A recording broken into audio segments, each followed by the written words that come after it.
கருத்து கணிப்பு முறையாக இருந்தால் அதன் மீது நம்பிக்கை இருக்கும். பல நேரங்களில் கருத்து திணிப்பாக தான் உள்ளது என்றும், தன்னை பொறுத்தவரை விஜய் எந்த தொகுதியிலும் ஜெயிக்க மாட்டார் என்றும் பாஜக மாநில தலைவர் நயினார் நாகேந்திரன் தெரிவித்துள்ளார். கன்னியாகுமரியில் செய்தியாளர்களுக்கு பேட்டி அளித்த அவர் இவ்வாறு தெரிவித்தார்.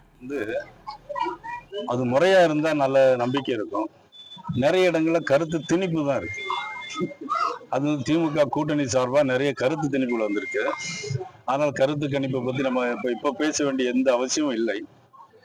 4ஆம் தேதி நிச்சயமா மக்களுடைய உண்மையான கருத்து கணிப்பு, மக்களுடைய உண்மையான எண்ணங்கள், அவங்களுடைய பிரதிபலிப்புகள், கடந்த 5 ஆண்டு காலத்தில் எவ்வளவு மோசமான முறையில் ஆட்சி நடந்தது என்பதை நம்ம 4ஆம் தேதி நிச்சயமாக தெரிந்து கொள்ளலாம். ஆனா ஆஃப்டர் போலிங் விஜய் நிச்சயமா தாக்கத்தை ஏற்படுத்துவார் அப்படின்னு அனைவராலும் பேசப்படுற பலரும் பேசுறாங்க அரசியல். உங்க கேள்வி எப்படி இருக்குன்னு எனக்கு தெரியல. ஆஃப்டர் போலிங் அது எனக்கு வாய்ப்பே இல்லை. பிஃபோர் போலிங் ஏதாவது இருந்தாக்கி தான் பார்க்கணும்.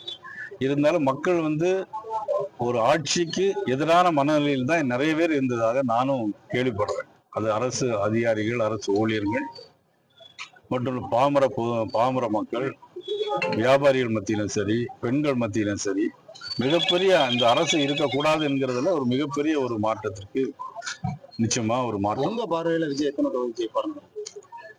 என்னுடைய பொறுத்தவரை விஜய் எந்த தொகுதியிலும் ஜெயிக்கிறதுக்கான வாய்ப்புகள் இருப்பதா எனக்கு தெரியல. இல்ல, ஒருவேளை அதிகப்படியான தொகுதியில் ஜெயிச்சாருன்னா தொங்கு சட்டசபை ஏற்படும் பட்சத்துல தேசிய ஜனநாயக கூட்டணி விஜயனுடைய ஆதரவை கோருமா? நிச்சயமா அவரு அதிகப்படியான தொகுதியில் ஜெயிக்கிறதுக்கான வாய்ப்பே கிடையாது. அதுக்கான பேச்சே இல்லை.